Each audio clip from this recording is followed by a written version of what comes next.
All right, traders, let's get started with today's market recap. This is Christian from Tribeca Trade Group, and it is Thursday, May 11th. Risk disclaimer in front of you. Everything that we're going through is for information purpose only, not giving out any advice or recommendations. Please read the full risk disclaimer there. Also, if the video is ever blurry, sometimes I get a complaint about that. Just make sure, it's just what YouTube does. They render a regular version, and then and then the high def version comes out about like a half hour later. So if it's ever blurry, just give it more time. Okay. So let's get started with the themes of the day. So once again, it feels like a little bit of a broken record at this point because it is slim participation once again and poor market breadth. However, the Qs continue to outperform, and if you are trading in this area of the market, either high growth, the bigger names in the Qs, you may not be complaining about this market at all because those names are doing really well, and it seems like every day this week it's a different one, or sometimes a couple of them that are doing really well, and are setting up for a nice like trading day. So it's a way I'm kind of thinking about this market as well right now is with this poor market breadth. I really try to kind of stay grounded in terms of how many trades that I have on, and it is this market is providing day trading opportunities while the breadth is really poor. So before I go into the index charts, which I'll cover really quickly, I just wanted to give you some stats in terms of the what we're seeing in terms of the performance. So first of all, I thought that I heard this on CNBC earlier. They were talking about how many days that the Dow, which has been seeing put buying, by the way. I didn't see it today, but I saw it the other day. But take a look at the last 2 weeks. So what I'm looking at here is the percentage change column for the Dow Jones Industrial Average, the ETF that tracks that, which is the DIA, has been down 8 out of the last 9 days. So I mean, that's pretty incredible, right? And again, the Dow isn't the whole stock market, but it's just kind of interesting because there are 30 names in there that are pretty decent names overall. But that index is down 8 out of 9 days. That's pretty amazing to me. The last day it was up was last Friday. Now, if you look at the Qs, there's two things that I want to point out here. So first of all, it's a bit better than that. It's not as bad as what I just showed you with the diamonds, but it's still, this week we've had 3 out of 4 days that have been positive, right? We had yesterday, which was all over the place, but ended up 1.1%. And then, the last Friday was very strong, which kind of saved the week last week. So that was one point that I wanted to make. So first of all, I think if you've been watching this market, you don't have to be trading it heavily every day just to know that, what the Qs have been doing, which is outperform. But also tomorrow's Friday. I guess the question is, will we have another really strong Friday? You could look at these past weeks. Now, clearly we don't have Friday yet, but last Friday, Qs were up 2.1%. The whole end of the week prior to that was strong. And again, nothing is 100% of the time. You could see that if you go back a little bit further, the end of April 421 was only up 10 basis points, and the week prior to that you had a red day on that day. So we'll see what we get for tomorrow, but I would keep that in the back of your mind that we have been getting better Friday trading days.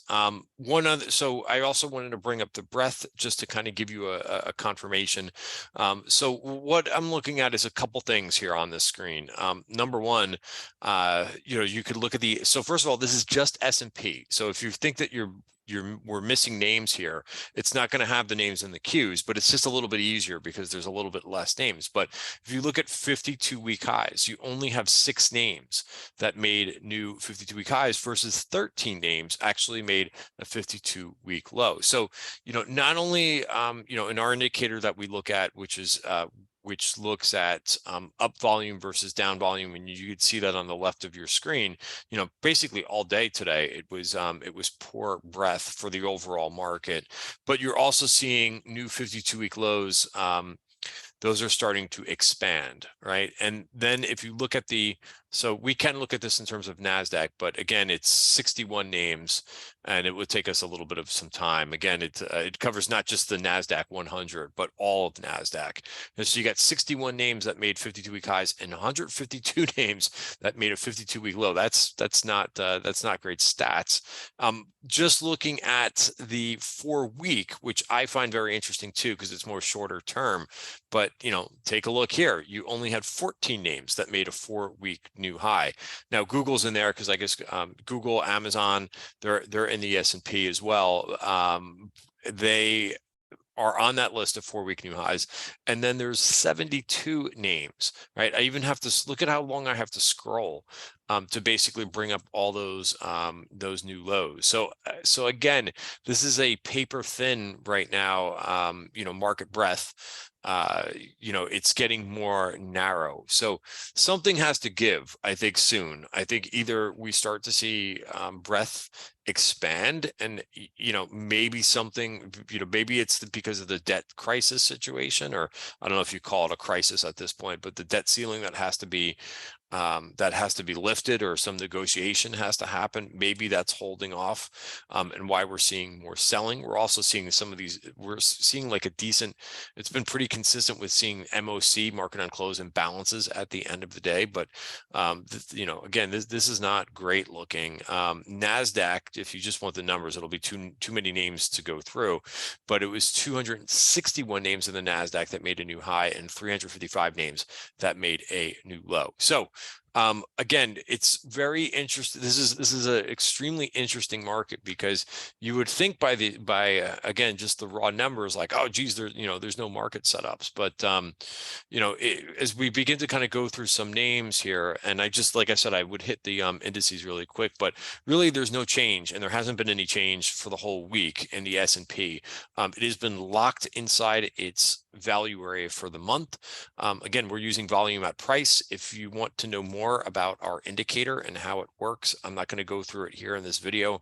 You could go to my I think I have this up actually, but you can go right to my Twitter page, and you can click on this pinned tweet, and this will tell you all about the value areas and the criteria that's used, the volume at price. In my opinion, it's the best indicator for looking at that.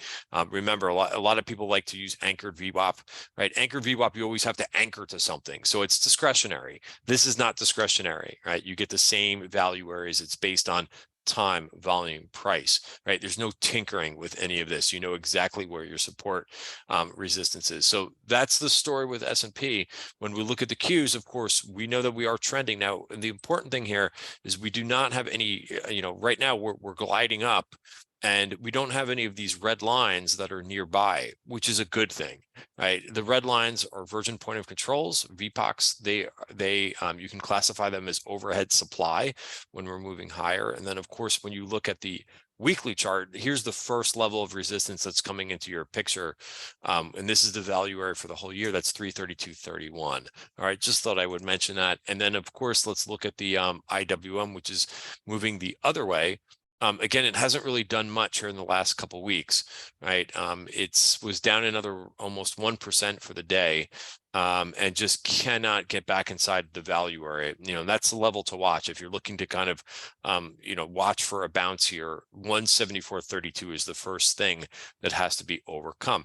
Remember, last month the top of value was the barrier. So again, look at how well the value areas are basically telling you what levels are resistance and what has to be overcome. Last month it was right around that 179 level. This month it's the bottom of value, and that's 174.32. All right, so let's move on to those single names that I would mention. Of course, we can go through. I won't spend too much time because I think everybody's looking at these names.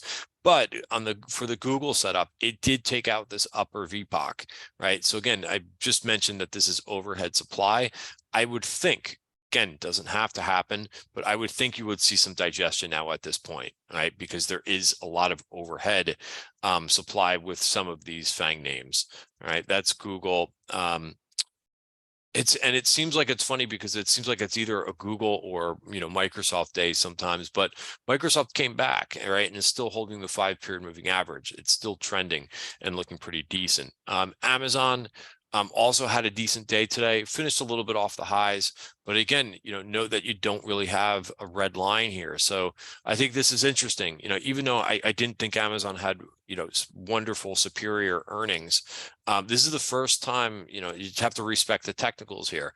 The first time that Amazon has made it above the 200-day moving average, and has been able to kind of hold above it for I think over a year at this point, right? Here was your last time, and then a big move down. So notice that the 200-day moving average has kind of flattened out, right? And now it looks like it's trying to make that progress. And then the big name was Netflix today. I think, well, besides Google, I would say out of the group, but really nice move. This was up 2.8%. That's a nice move for Netflix, right? And moving to the just above the top of value, where I would watch that 342.60 level. All right, so that's your FANG stocks. Apple, of course, continues to be like a nice buy the dip opportunity.